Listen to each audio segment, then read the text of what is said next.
The universe did not begin with an explosion. This is perhaps the single most common misconception in all of popular science. The Big Bang was not a detonation in the ordinary sense, not a blast of material expanding outward from a central point into pre-existing empty space. There was no pre-existing space. There was no central point. What happened 8 billion years ago was the beginning of space and time itself. The universe did not expand into anything because there was no anything to expand into. Space itself came into existence and began to expand, carrying everything within it apart from everything else. Every point in the universe was the origin of the Big Bang. Every location in the cosmos, including the exact location where you are lying right now, is as much the center of the Big Bang as any other point. The Big Bang happened everywhere simultaneously, because everywhere was the same infinitesimally small point. This is deeply disorienting to think about, and yet it is one of the most thoroughly tested and verified conclusions in all of science. The expansion of the universe is observed directly. Every distant galaxy is moving away from us, and the farther away it is, the faster it recedes, exactly as predicted if every point in space is moving apart from every other point. This relationship between distance and recession velocity was quantified by Edwin Hubble in 1929, building on the earlier redshift measurements of Vesto-Slipher. Hubble's constant, the proportionality factor between distance and recession velocity, is the single most important number in cosmology. Tonight, the full story of the universe is available to you, from its first instant to its last star. This is cosmology, the study of the universe as a whole, its origin, evolution, structure, and ultimate fate. It is the largest possible subject, the most patient science, and, in the right mood, the most peaceful. Let the universe unfold around you tonight, from the earliest moments of time to the far future, and let it carry you gently into sleep. Take a slow breath. The room is quiet. The universe is 13.8 billion years old, and you are a temporary arrangement of atoms formed in the hearts of stars, lying still in the dark, about to learn the story of everything. The Planck epoch is the name given to the first approximately 10 to the power of minus 43 seconds after the Big Bang, the Planck time. This is the shortest meaningful interval of time that can be defined in current physics, below which our existing theories break down completely. During the Planck epoch, the four fundamental forces of nature, gravity, electromagnetism, and the strong and weak nuclear forces, are thought to have been unified into a single force. The density of the universe during the Planck epoch was approximately 10 to the power of 97 kilograms per cubic meter, and the temperature was approximately 10 to the power of 32 Kelvin. These numbers are so far beyond any human reference point that they are essentially meaningless to intuition. We can write them and manipulate them mathematically, but cannot truly feel them. The key limitation of the Planck epoch is that we do not have a consistent theory of quantum gravity, a framework that successfully applies the principles of quantum mechanics to the gravitational field. General relativity, Einstein's theory of gravity, breaks down at the quantum scales of the Planck epoch. Quantum mechanics, the theory of the very small, is incompatible in its current form with general relativity. The unification of these two frameworks, the deepest outstanding problem in theoretical physics, is required to understand what happened during the Planck epoch and what, if anything, preceded it. Cosmic inflation is the name for a proposed episode of extraordinarily rapid expansion that is thought to have occurred in the first fractions of a second after the Big Bang, beginning at approximately 10 to the negative 36 seconds and lasting until approximately 10 to the negative 32 seconds. During inflation, the universe expanded exponentially. The scale factor of the universe doubled every approximately 10 to the negative 38 seconds, and the total expansion during inflation was by a factor of at least 10 to the power of 26, and possibly far more. A region of space the size of a proton became, in this tiny sliver of time, a region at least as large as the observable universe today. The inflation hypothesis was proposed by the American physicist Alan Guth in 1980 and independently by Andre Linde in 1981 and others.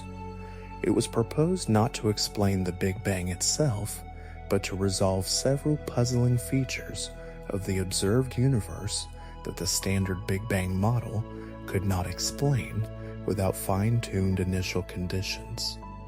The most important of these is the horizon problem. The cosmic microwave background, the afterglow light of the early universe, has the same temperature in every direction of the sky to 1 part in 100,000, even in directions that without inflation could never have been in causal contact with each other. Two regions of the sky separated by more than about 2 degrees were never close enough to exchange information in the time available before the CMB was emitted, yet they have the same temperature. Inflation solves this by proposing that all the regions we observe were once in causal contact in a tiny pre-inflationary universe, and were then stretched apart by the inflationary expansion to their current enormous separations. The second problem inflation solves is the flatness problem. The observable universe is spatially flat to high precision. Measurements of the geometry of the universe show that the sum of its angles in a large cosmological triangle is 180 degrees, not more or less. In the standard Big Bang model without inflation, any deviation from perfect flatness at early times would have been amplified enormously as the universe evolved, meaning the universe today would be wildly curved unless the initial conditions were tuned to extreme precision. Inflation naturally drives any initial curvature toward flatness, because any initial curvature is stretched away by the exponential expansion, much as any curvature on the surface of a balloon becomes imperceptible when the balloon is inflated to an enormous size. The quantum fluctuations that existed in the pre-inflationary universe were amplified by inflation to cosmological scales. These tiny quantum variations in density, stretched to the scale of the observable universe, became the seed perturbations from which all cosmic structure grew. The slightly denser regions that existed when the universe was 380,000 years old imprinted on the cosmic microwave background as tiny temperature fluctuations of 1 part in 100,000, eventually collapsed under gravity to form the first stars, the first galaxies, and the entire cosmic web of filaments and voids that characterizes the large-scale structure of the universe today. The origin of all the structure in the universe, every galaxy and cluster and wall of galaxies, traces back to quantum fluctuations that occurred in the first tiny fraction of a second of cosmic time. Let your breathing slow. The quantum fluctuations are in everything, in the distribution of galaxies across the sky, in the temperature pattern of the microwave background, and in the seeds of every star that ever formed and ever will form. The universe's structure is, at its root, a quantum mechanical phenomenon. Baryogenesis is the name for the process by which the universe came to contain more matter than antimatter. The laws of physics are nearly perfectly symmetric between matter and antimatter. For every process involving matter, there is a corresponding process involving antimatter. When matter and antimatter meet, they annihilate, converting entirely into photons of light. If the universe had been created with exactly equal amounts of matter and antimatter, they would have all annihilated, and the universe would contain only photons, no matter at all, no atoms, no stars, no planets, no life. The fact that matter exists at all, that you are made of matter and not pure radiation, means that at some early point in cosmic history, matter was produced in slightly greater quantities than antimatter, by about 1 part per billion. For every billion antimatter particles in the early universe, there were 1,000,000,001 matter particles. The billion pairs annihilated, and the one matter particle remained. Every atom in the observable universe is one of these survivors, a 1 in a billion excess that is the foundation of all material existence. The physical process that produced this asymmetry, baryogenesis, is not fully understood. It requires conditions that violate the otherwise nearly perfect symmetry between matter and antimatter, conditions that existed in the extreme early universe, but whose precise nature remains one of the unsolved problems of fundamental physics. Big Bang nucleosynthesis is the process by which the lightest atomic nuclei were synthesized during the first few minutes after the Big Bang. 1 second after the Big Bang, the temperature of the universe was about 10 billion Kelvin, hot enough to prevent even protons and neutrons from binding together.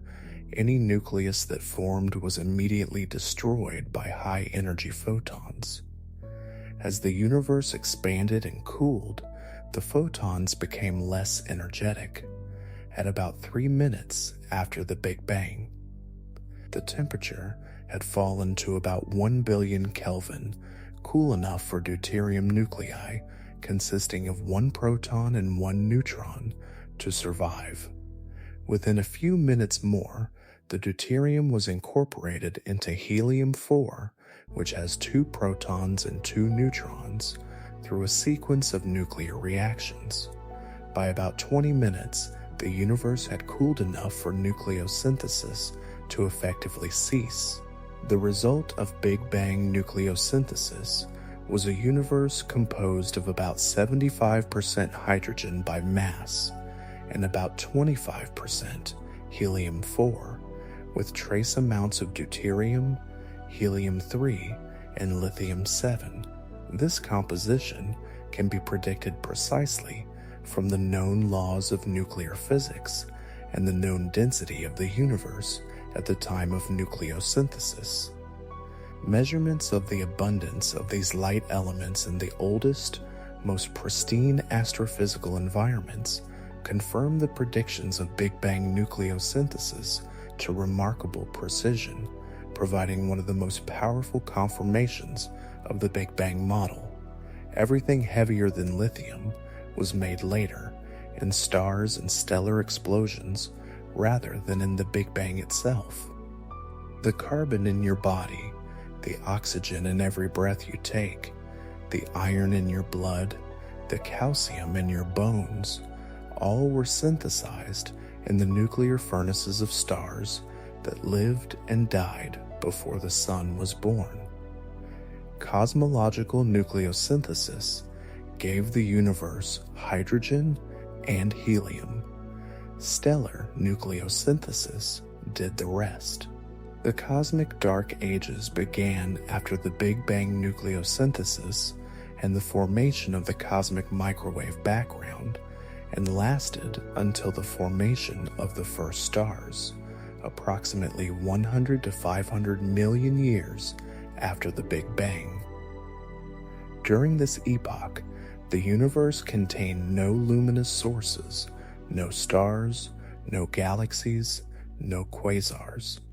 The only light that existed was the continuously red-shifting photons of the cosmic microwave background, cooling as the universe expanded.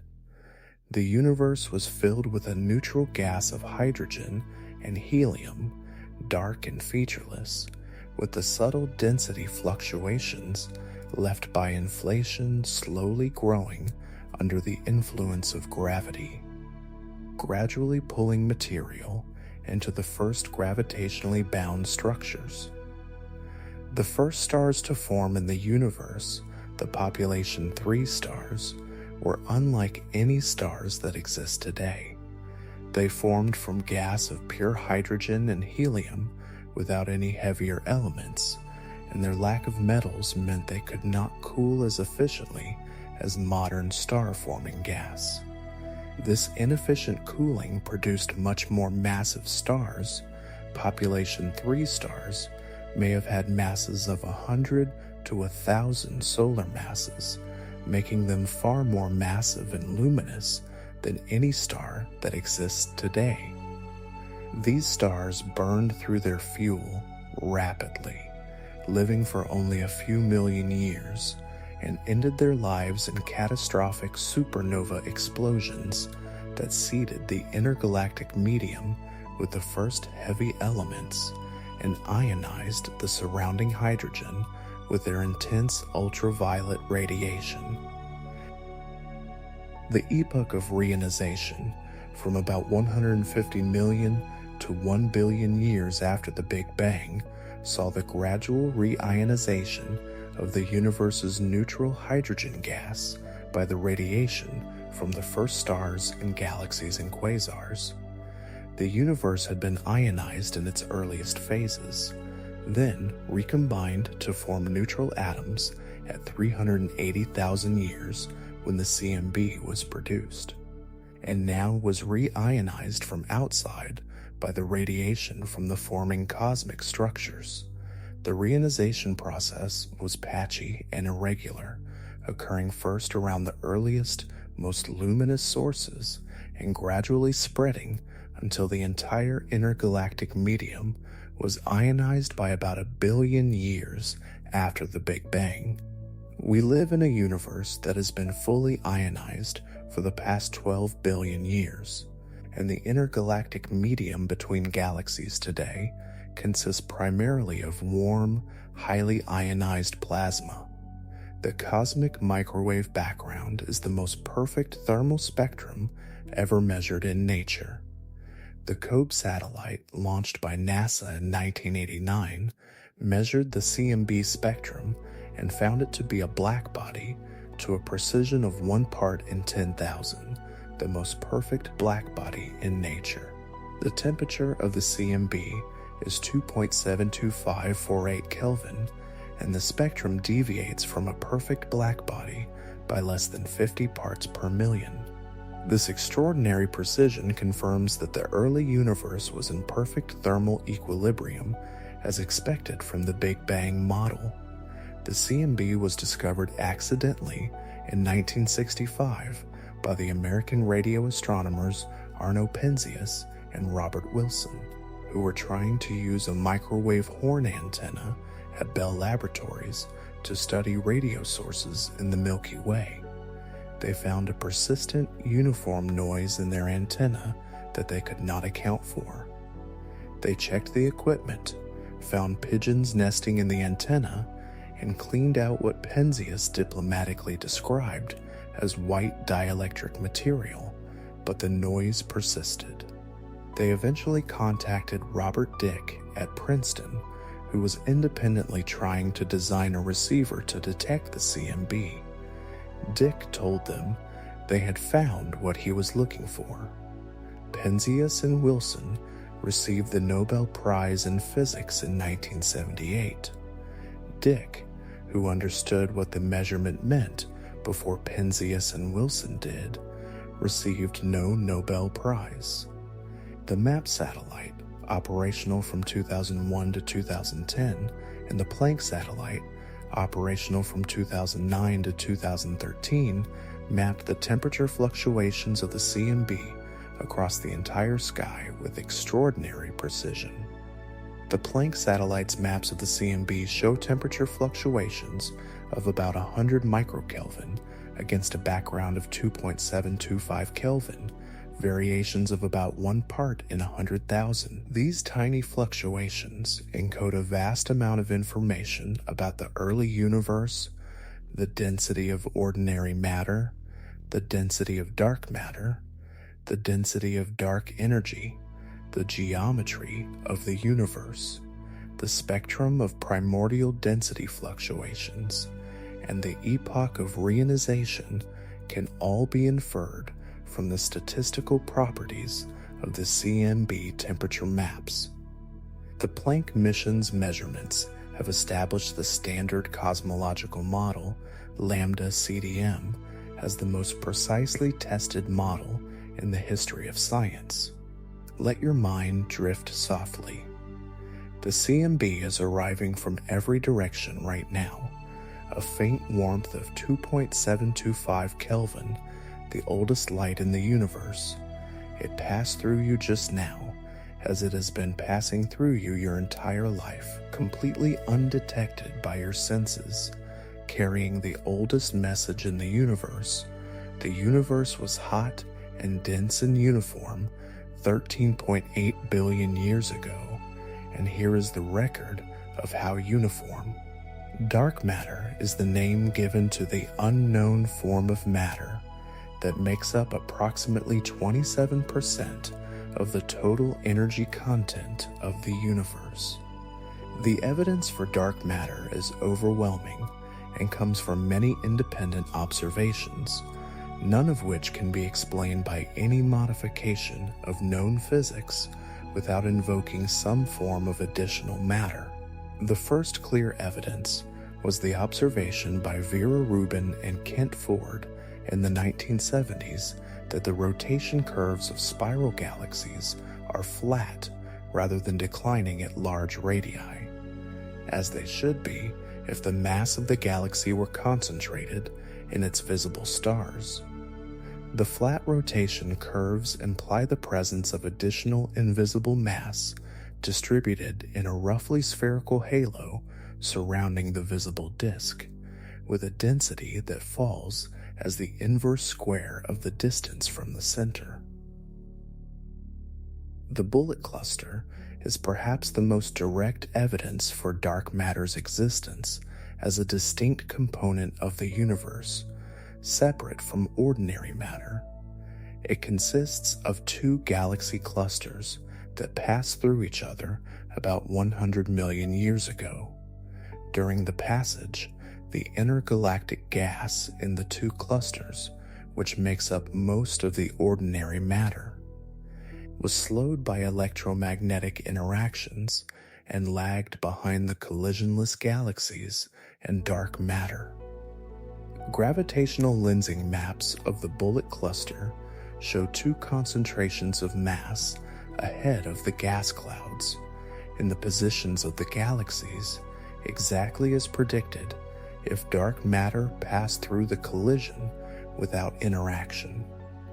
This spatial separation of the ordinary matter from the dominant mass component is extremely difficult to explain without dark matter. Despite 3 decades of direct detection experiments, no dark matter particle has yet been detected in a laboratory. The WIMP hypothesis, which proposes that dark matter is composed of weakly interacting massive particles with masses of 10 to 1, 0.00 times the proton mass has been increasingly constrained by experiments like LUX Zeppelin, Panda X, and Xenon, which have searched for the rare nuclear recoils that WIMPs would produce if they passed through a large tank of ultra-pure xenon. No signal has been found.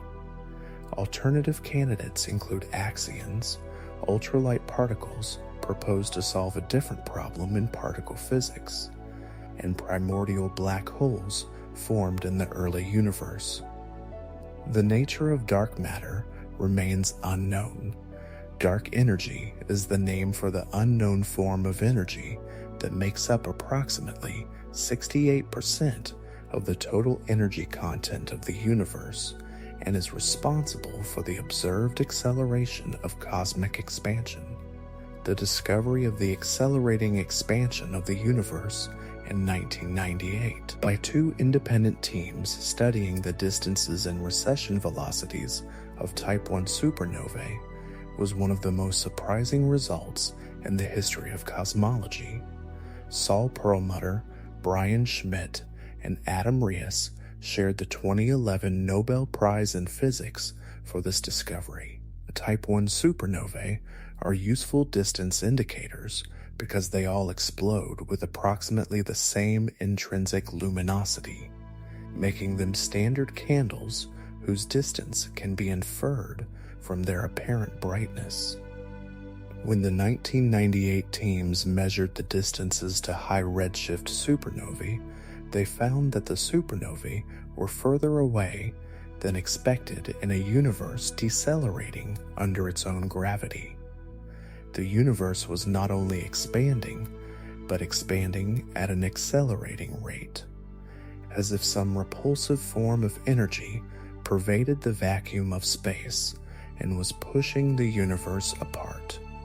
The simplest explanation for dark energy is Einstein's cosmological constant, a constant energy density of the vacuum, which Einstein originally introduced in 1917 to make his equations describe a static universe, and later described as his greatest blunder when the expansion of the universe was discovered. The cosmological constant corresponds to a specific equation of state for the dark energy, and current observations are consistent with this simplest case. However, the theoretical prediction for the energy density of the vacuum from quantum field theory is approximately 10 to the power of 120 times larger than the observed value of the cosmological constant, the largest discrepancy between theory and observation in all of science. This is the cosmological constant problem, and it remains completely unresolved. The Hubble tension is one of the most significant unresolved discrepancies in modern cosmology. The Hubble constant, the rate of expansion of the universe, can be measured in two fundamentally different ways. Early universe measurements, derived from the cosmic microwave background using the Planck satellite, give a value of approximately 67.4 kilometers per second per megaparsec. Late universe measurements, derived from the cosmic distance ladder using Cepheid variable stars and Type 1 supernovae, give a value of approximately 73.0 kilometers per second per megaparsec. The discrepancy between these two values has grown to more than 5 standard deviations, known as 5 sigma, which in particle physics would be considered definitive evidence of new physics. If the Hubble tension is real and not due to systematic errors in one or both measurement methods, it may require new physics, new particles, new interactions, or new properties of dark energy that are not captured in the standard lambda CDM model. Proposed solutions include early dark energy, additional relativistic species in the early universe, interacting dark matter and dark energy, and modifications of gravity. None of these proposals has yet achieved consensus support. The Hubble tension is one of the most actively discussed problems in modern cosmology and may be pointing toward a fundamental revision of the Standard Model. The flatness of the universe is one of the most extraordinary properties of the cosmos we inhabit. Measurements of the CMB and the large-scale structure of the universe constrain the total energy density of the universe to be within about 0.4% of the critical density, the density for which the universe is spatially flat. A universe with exactly the critical density has a flat geometry in which parallel lines never meet, and the angles of a large triangle sum to exactly 180 degrees. The remarkable flatness of the observed universe is explained naturally by inflation, which stretches any initial curvature to unmeasurably small values. Without inflation, the flatness of the universe today would require the density of the very early universe to have been fine-tuned to 1 part in 10 to the power of 62, an extraordinary coincidence that inflation explains naturally.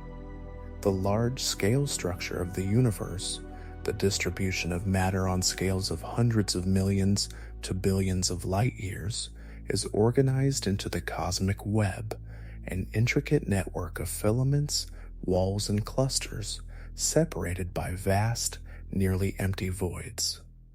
This structure formed through the gravitational amplification of the tiny primordial density fluctuations seeded by inflation. Regions that were slightly denser than average attracted surrounding material, growing denser over time, while regions that were slightly underdense became progressively more empty. The result, after 13.8 billion years of gravitational evolution, is the network we observe today. Galaxy clusters at the nodes where filaments intersect. Filaments of galaxies connecting the clusters. Walls of galaxies surrounding the voids, and voids hundreds of millions of light years across that are nearly devoid of galaxies.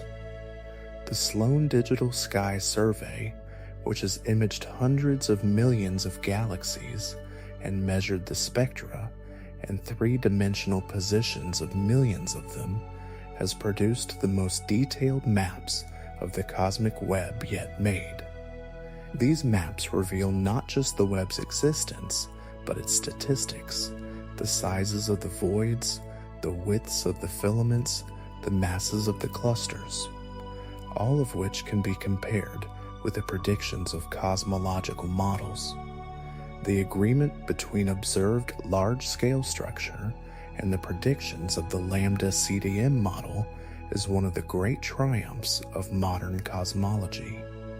The observable universe, the region from which light has had time to reach us since the Big Bang, extends to a radius of approximately 46 billion light-years.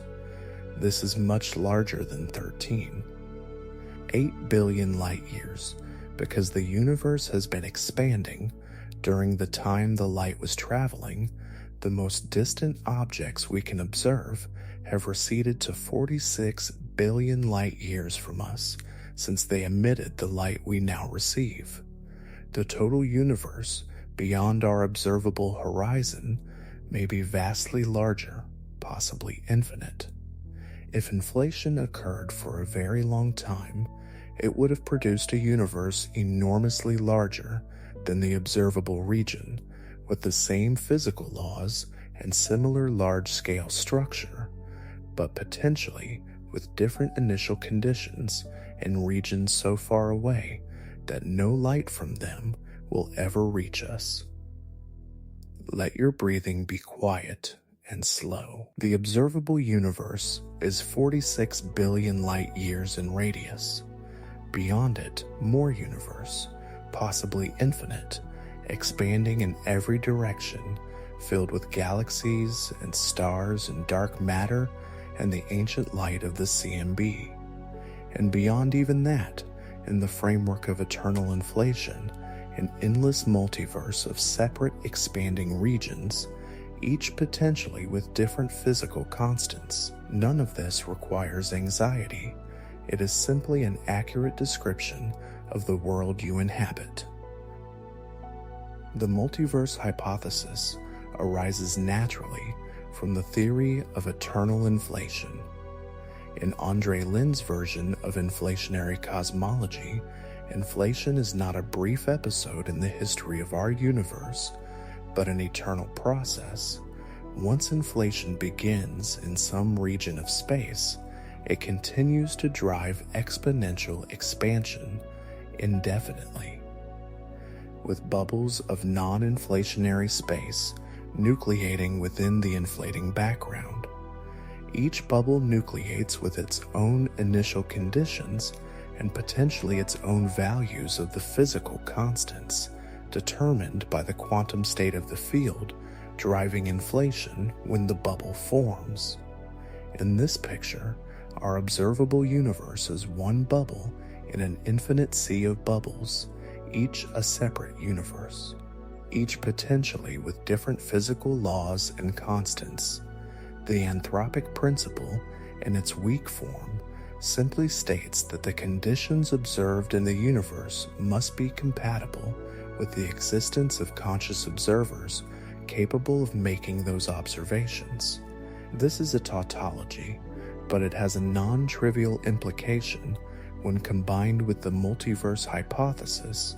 If many different universes exist with different values of the physical constants, the only constants we can observe are those in universes compatible with our existence. This provides a possible explanation for some of the otherwise puzzling values of the physical constants.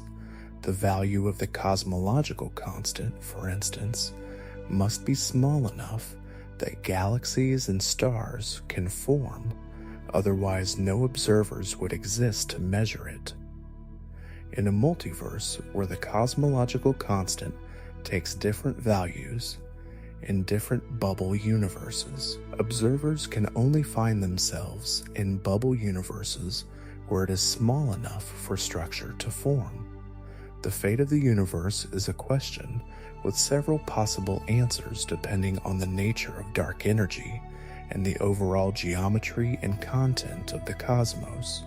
The most widely accepted scenario, given current observations consistent with a cosmological constant, is the heat death of the universe, an endless, accelerating expansion that dilutes the density of all matter and radiation, extinguishes all stars, evaporates all black holes through Hawking radiation, and produces a cold, dark, near infinite expanse of isolated particles and photons at temperatures approaching absolute zero. The heat death is the final equilibrium state of maximum entropy, the state from which no organized structure or useful energy can be extracted. The timescales involved in the heat death of the universe are difficult to comprehend.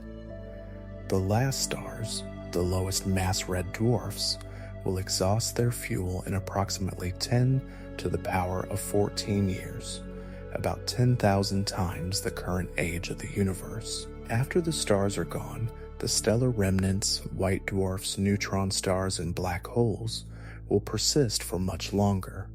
White dwarfs will cool and fade over 10 to the power of 15 years. Black holes will evaporate through Hawking radiation in times ranging from 10 to the power of 67 years for stellar mass black holes to 10 to the power of 100 years for the most massive supermassive black holes.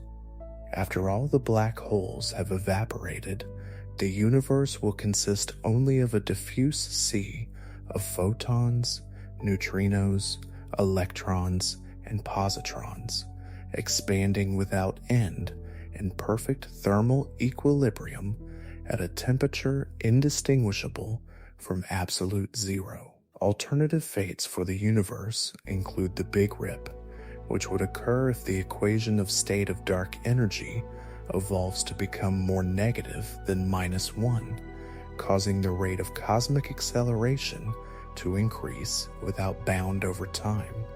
In a Big Rip scenario, the expansion of space would eventually overcome the gravitational binding of galaxy clusters, then galaxies, then solar systems, then planets, then atoms, with the final dissolution of all structure occurring in the last moments of a finite cosmic time.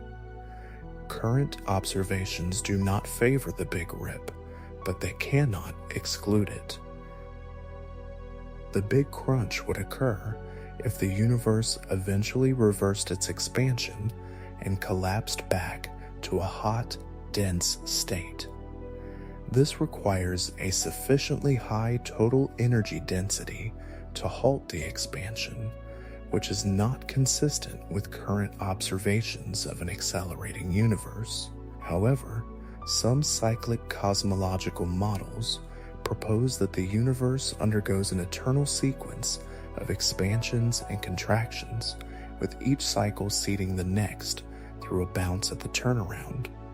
The ekpyrotic model and the cyclic model of Paul Steinhardt and Neil Turok propose that the Big Bang itself was not a singular beginning, but a transition from a previous contracting phase, with the two phases separated by a bounce during which entropy is reset.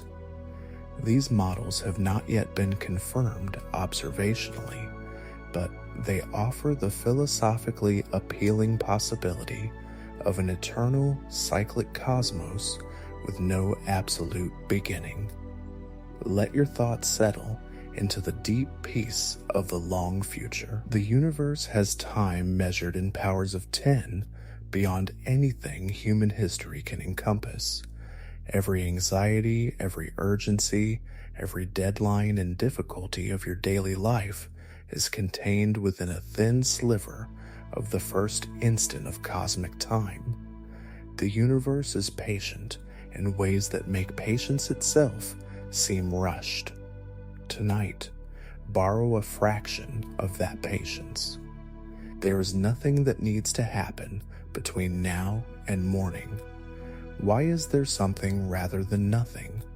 This is perhaps the oldest and deepest philosophical question, and cosmology now approaches it from the direction of physics. In quantum field theory, the vacuum is not nothing. It is a quantum state filled with zero-point fluctuations, virtual particles, and energy. From the perspective of quantum cosmology, the question of why the universe exists rather than nothing may not have a meaningful answer, because the concept of nothing from which the universe emerged may be incoherent. Any state that could give rise to a universe through quantum fluctuation is already something rather than nothing. Some models propose that the universe is a quantum fluctuation of nothing, that the zero energy state of a universe containing both positive energy and matter and negative energy and gravity can nucleate spontaneously from a true vacuum state. In this picture, the universe owes its existence to the same quantum uncertainty that makes the position of an electron indeterminate.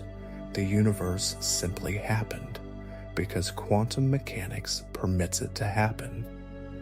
You exist because a tiny excess of matter survived the matter-antimatter annihilation of the early universe. You exist because the density fluctuation seeded by quantum inflation collapsed into stars that fused hydrogen into heavier elements. You exist because a star exploded 5 billion years ago and its debris formed the solar system. You exist because a planet formed at the right distance from a yellow dwarf star, with a large moon to stabilize its axial tilt, and liquid water pooled on its surface. And chemistry spontaneously organized itself into self-replicating molecules, and billions of years of evolution shaped every ancestor who ever lived until they produced you. Every link in this chain is a cosmological fact. The universe, through its own patient processes, has produced something capable of contemplating the universe. This is perhaps the most extraordinary fact in all of cosmology. The universe is not just a collection of physical processes. It is, in at least one small corner of itself, a collection of physical processes that has become aware of itself, that can study its own origin and calculate its own fate, and lie awake at night wondering why there is something rather than nothing. Tonight, you do not need to answer that question. It has been unanswered for the entire history of philosophy and will remain unanswered for the foreseeable future. You only need to know that the question exists, that you are the kind of thing that can ask it, and that the universe made you through its 13.8 billion years of patient evolution, precisely capable of asking it. Let your body be still. The universe is expanding. The CMB is cooling by 1/1000th of a Kelvin per year. The galaxies are receding from each other. The dark matter halos are the invisible scaffolding on which all visible structure hangs. The dark energy is accelerating the expansion. The first stars have long since died, and their heavy elements are locked in planets and people. All of it is unfolding with a patience that makes your breathing sound like thunder by comparison. Baryon acoustic oscillations are one of the most elegant tools in modern cosmology, a standard ruler written into the large-scale distribution of galaxies. In the first 380,000 years after the Big Bang, the universe was a hot plasma in which ordinary matter and photons were tightly coupled, moving together as a single fluid. Pressure waves, acoustic oscillations, propagated through this fluid at the speed of sound, which in this case was about 57% of the speed of light. When the universe cooled enough for electrons and protons to combine into neutral atoms at 380,000 years, the photons decoupled from the matter and streamed freely away as the CMB. The acoustic oscillations were frozen at the scale they had reached at this moment of decoupling, leaving an imprint in the spatial distribution of both the CMB photons and the now freely moving matter. This frozen scale, the sound horizon at the epoch of recombination, is about 150 megaparsecs, or approximately 490 million light years. Galaxy surveys show an excess of galaxy pairs at separations of exactly this distance, a small but measurable bump in the correlation function of galaxy positions called the Baryon acoustic oscillation peak. This peak provides a standard ruler of known physical size that can be measured at different epochs in cosmic history, providing an independent measurement of the expansion history of the universe and the Hubble constant. Bow measurements from surveys like the Dark Energy Spectroscopic Instrument are now providing the most competitive constraints on dark energy and the expansion history at all cosmic epochs. The matter radiation equality epoch, occurring about 47,000 years after the Big Bang, marks the transition from a radiation-dominated universe to a matter-dominated one. Before this epoch, the energy density of the universe was dominated by the photons and neutrinos of the radiation background, and the expansion rate was determined primarily by this radiation. After matter radiation equality, the energy density of ordinary and dark matter exceeded that of radiation, and the expansion rate became determined primarily by matter. This transition is important for structure formation. Gravitational collapse of density perturbations could not proceed efficiently during the radiation-dominated era because radiation pressure resisted the collapse.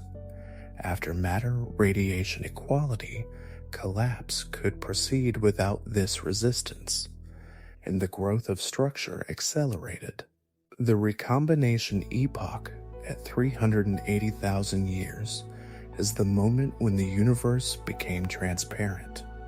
Before recombination, the photons of the radiation field were continuously scattered by the free electrons of the ionized plasma, making the universe opaque, like the interior of the sun. At recombination, the electrons combined with protons to form neutral hydrogen atoms, and the photons were suddenly free to travel without scattering. The universe became transparent for the first time. The surface from which these photons last scattered before streaming freely, called the last scattering surface, is the origin of the CMB. We are observing this surface today as the CMB, a perfect sphere in the early universe, about 46 billion light-years away in today's moving coordinates, from which the CMB photons were released 13.8 billion years ago. The Sachs-Wolf effect is the main physical process responsible for the large-scale temperature fluctuations in the CMB. Photons that last scattered in slightly overdense regions had to climb out of deeper gravitational potential wells to escape to us, losing energy in the process and appearing slightly colder than average. Photons that last scattered in underdense regions had less of a potential well to climb, losing less energy and appearing slightly hotter. This effect, combined with the acoustic oscillations of the plasma before recombination, produces the characteristic angular power spectrum of the CMB temperature fluctuations, the series of peaks and troughs in the spectrum of fluctuation amplitudes as a function of angular scale, which encodes a wealth of cosmological information. The prediction that the early universe should have produced a thermal relic radiation background was made decades before its discovery. In 1948, Ralph Alpher and Robert Herman, working with George Gamow, predicted from Big Bang nucleosynthesis theory that the universe should be filled with thermal radiation with a temperature of approximately 5 Kelvin, the cooled remnant of the hot radiation of the early universe. This prediction was essentially correct, but was largely ignored by the astronomical community for the next 17 years. When Penzias and Wilson discovered the CMB in 1965, they were unaware of the theoretical prediction. The connection between the observed signal and the predicted relic radiation was made by Robert Dicke and his colleagues at Princeton, who were independently trying to build a receiver to detect exactly this background. The cosmic distance ladder is the hierarchy of methods by which astronomers measure distances to increasingly remote objects. The first rung is trigonometric parallax. For nearby stars, the Earth's orbital motion around the Sun creates a shift in the apparent position of the star against the background of much more distant stars, and this shift, measured in arcseconds, gives the distance directly through simple trigonometry. Parallax is reliable to a few thousand light years. Beyond that, Cepheid variable stars serve as the next rung. These pulsating stars have a precise relationship between their pulsation period and their absolute luminosity. discovered by Henrietta Leavitt in 1908. By measuring the period of a Cepheid, one can determine its intrinsic luminosity and compare it with the observed brightness to determine the distance. Cepheids are reliable to about 100 million light-years. Beyond the range of Cepheids, Type 1 supernovae serve as the next distance indicator. These thermonuclear explosions of white dwarfs that exceed the Chandrasekhar mass limit of 1.4 solar masses all have approximately the same intrinsic peak luminosity, making them standard candles visible across billions of light years. The 1998 discovery of the accelerating expansion of the universe was made using Type 1 supernovae, and they remain the primary tool for measuring distances at cosmological scales. Each rung of the distance ladder is calibrated against the rungs below it, and the uncertainty at each step propagates to larger uncertainties at larger distances, which is one reason for the difficulty in reconciling the different measurements of the Hubble constant. Gravitational lensing is one of the most powerful cosmological probes available. It occurs when the mass of an intervening object, a galaxy or galaxy cluster, bends the light paths of background sources, distorting and magnifying their images. Weak gravitational lensing, the slight coherent distortion of the shapes of background galaxies by the large scale structure along the line of sight, is used to map the distribution of dark matter and measure the geometry of the universe on large scales. Strong gravitational lensing, the production of multiple images, arcs, or Einstein rings of background sources, is used to measure the masses of individual galaxy clusters and galaxies.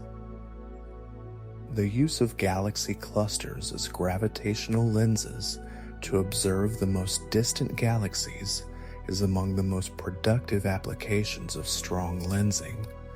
The Hubble Frontier Fields program targeted 6 massive galaxy clusters and used them as natural gravitational telescopes to observe galaxies at redshifts beyond the reach of any other method, revealing galaxies whose light was emitted when the universe was less than 1 billion years old and which would be invisible without the magnification provided by the intervening cluster.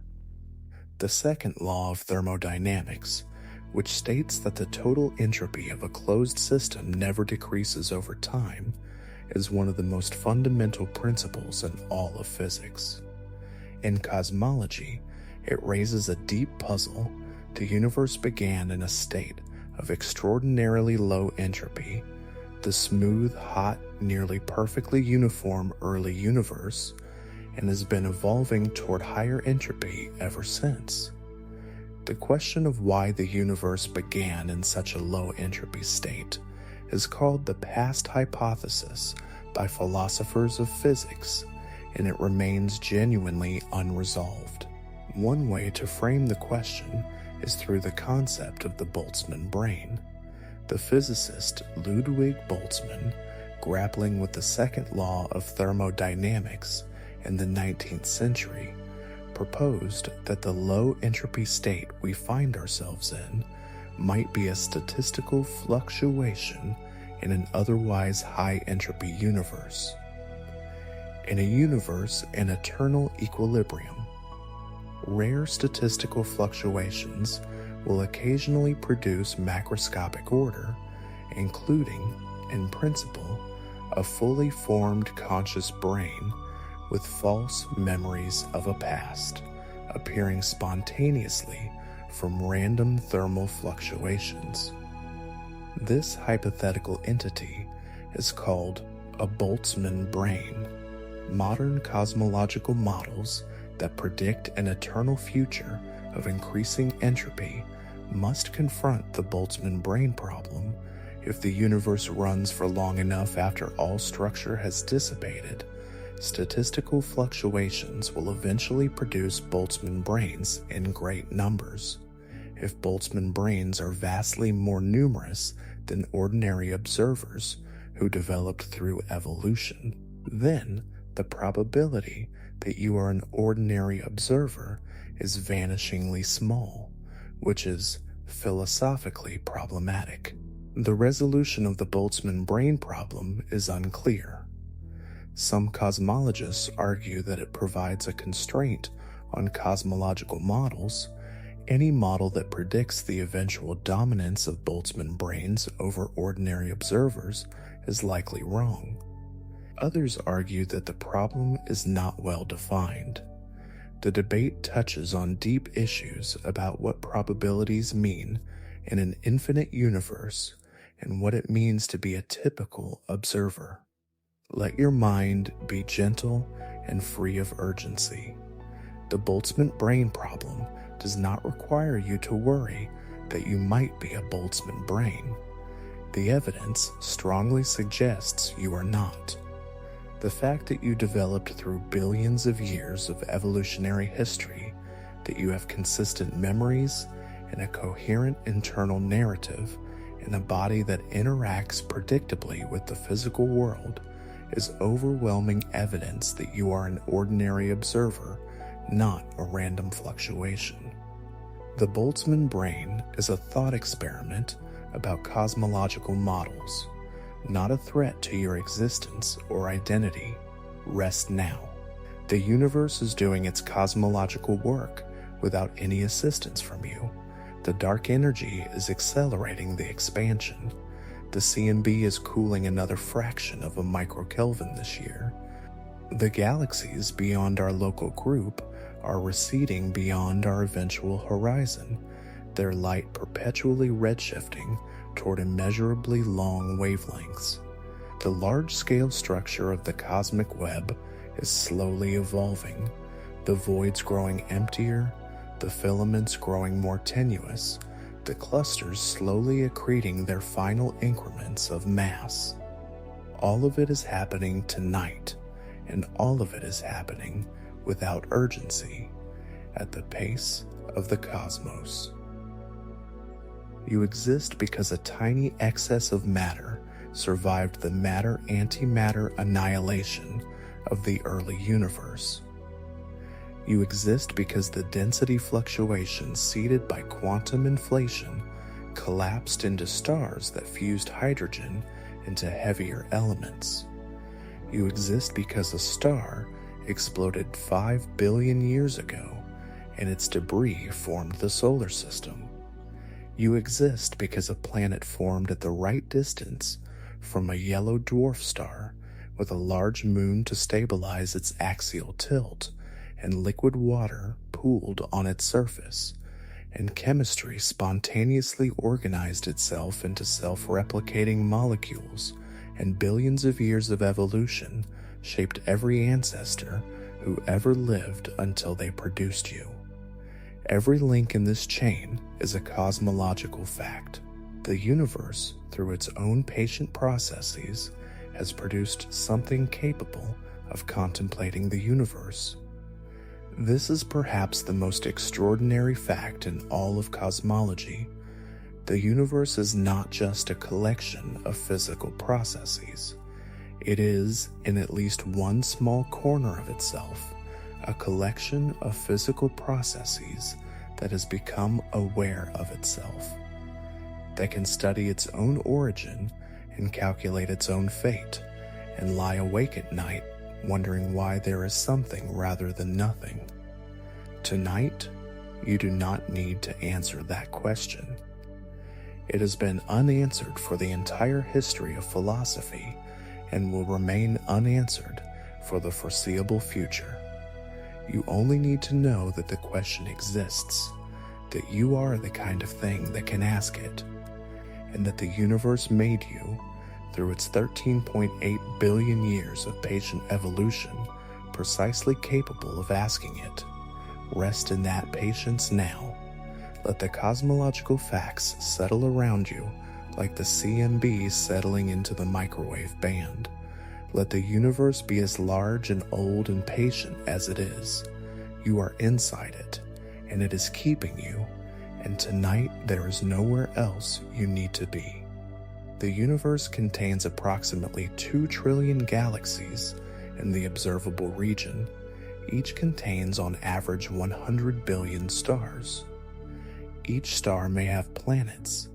In the history of the universe, something on the order of 10 to the power of 24 stars have burned, each one a nuclear furnace converting hydrogen into helium and heavier elements in light for millions or billions of years.